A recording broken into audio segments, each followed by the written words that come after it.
최근 인터넷에서 뜨거운 사건이 하나 있습니다. 2004년 12월에 발생한 집단 성폭력 사건입니다. 남자 고등학생 44명이 여중생 하나를 성폭행한 잔인한 사건입니다. 저는 이 영상에서 피해자에 대해서는 말할 생각이 없습니다. 저는 가해자들이 왜 그따위 찌꺼리를 할 수 있었냐, 그것을 다루려고 합니다. 최근 이 사건이 다시 주목을 받고 있습니다. 나락보관소라는 유튜버를 통해서 가해자들의 신상이 알려졌기 때문입니다. 모두 확보했고 피해자로부터 허락도 받았다고 하니까요. 가해자들은 모자랄 것 없이 잘 먹고 잘 살고 있었습니다. 피해자는 여전히 그날의 트라우마로 인해서 괴롭게 살고 있는데요. 이 사건으로 당시 제대로 처벌받은 사람이 없었습니다. 그리고 그대로 묻혀지는 것 같았습니다. 여기서 한번 생각해 볼 것이 있습니다. 그들은 어떻게 그런 짓을 할 수 있었던 것일까요? 여성 인권 때문일까요? 그것도 아니면 부적절한 성관념 때문일까요? 무엇이 그들로 하여금 이러한 범죄를 부추긴 것일까요? 모든 인간은 충동을 지닙니다. 이 충동의 작용이라는 것은 어느 정도의 힘을 지니고 있습니다. 그래서 인간 행동을 결정하는데도 이 충동이 작동을 합니다. 그런데 이것은 늘 초자아로부터 검열을 받게 됩니다. 그래서 한 개인의 충동은 초자아로부터 검열을 받기 때문에 범죄와 같은 행동은 제한을 걸어버리는 겁니다. 그런데 집단의 경우에는 말이 달라집니다. 충동의 크기가 개인 수준이 아니기 때문입니다. 이때의 충동은 굉장히 강력해집니다. 그래서 이러한 집단 충동이 나타나게 되면 개인이 견디질 못합니다. 즉, 그 거대한 충동의 파도에 휩쓸려 버리게 된다는 것이죠. 군중심리라는 책을 쓴 귀스타보 르 봉이라는 사회학자가 있습니다. 그는 군중심리를 연구하면서 집단이 보여주는 인상적인 특징을 두고 지적 능력의 저하 감정, 억제력 결여, 온건한 태도를 유지하거나 행동을 늦추지 못함, 감정 표현에서 한도를 넘어서고 감정을 행동으로 표출하는 경향을 관찰했습니다. 이것은 원시적 정신기능으로 퇴행한 상태와도 일치합니다. 그런데 조직화가 되는 경우에는 이런 퇴행을 억제할 수 있습니다. 그 말은 명령체계나 암시에 의해서 움직이게 된다는 말입니다.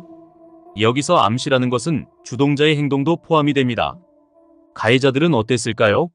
이미 고등학교에서 조폭처럼 조직화가 되어 있었습니다.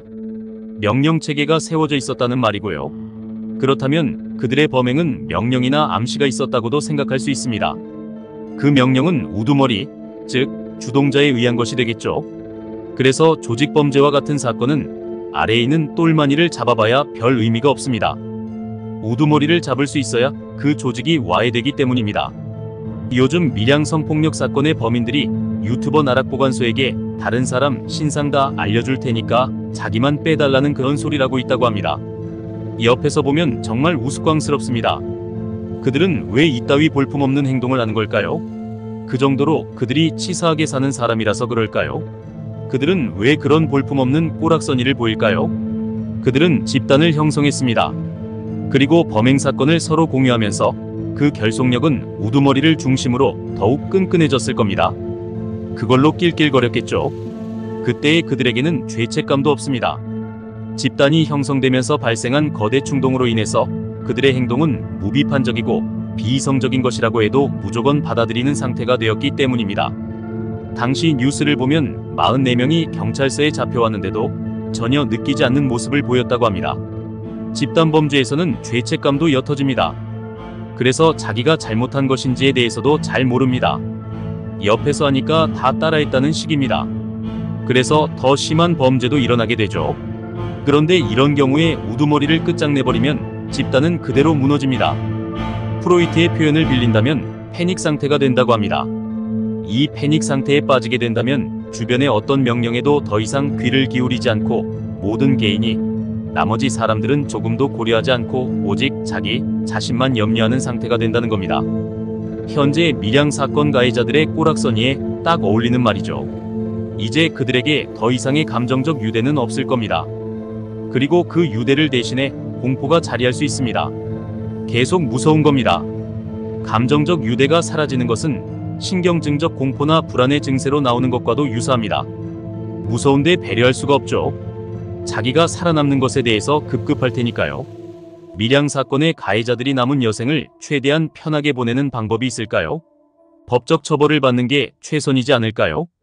그렇게 낙인이 찍혀서 살아가게 되겠지만 그게 최선이지 않을까요? 사적 제재에 대한 두려움에 시달리며 사는 것보다 그게 더 낫지 않을까 하는 생각이 듭니다. 영상을 마치면서 밀양 집단 성폭력 사건과 비슷한 사건을 말씀드리고 싶습니다. 2007년 광주 광역시에서 발생한 여중생에 대한 집단 성폭행 강간 사건입니다. 이때 고교생 19명과 중학생 6명이 범죄를 저질렀습니다. 그 사건은 그것이 알고 싶다에서도 다루었던 사건입니다. 그러나 처벌받은 사람은 하나도 없었습니다. 제 생각에 이러한 집단 범죄의 경우는 처벌이 더 강해야 한다고 생각합니다.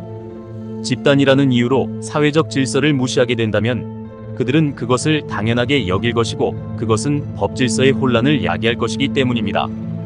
죄를 지었으면 책임을 져야 하는 것은 당연한 일입니다.